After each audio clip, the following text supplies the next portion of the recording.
Barbie Forteza may panibagong nadiskubre kay David Lee Cauco kahit matagal-tagal din silang nagsama noon sa teleseryeng Maria Clara at Ibarra. Sa muling pagsasama nina Barbie Forteza at David Lee Cauco sa TV adaptation ng Maging Sino Ka Man na kasalukuyan ng umiere ngayon sa Kapuso Network. Ibinisto ni Barbie ang panibagong discovery niya sa kanyang ka-love team.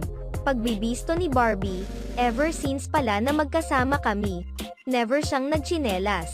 So dito sa Maging Sino Ka Man, since lagi siyang nakatsinelas, doon ko lang nakita ang mga paa niya.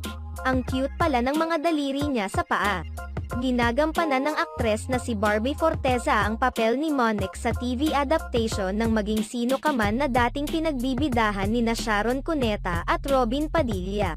Aminado rin ang aktres na may mga adjustments siya sa kanyang ginagampanan ngayon dahil may mga action scenes na aminado naman siyang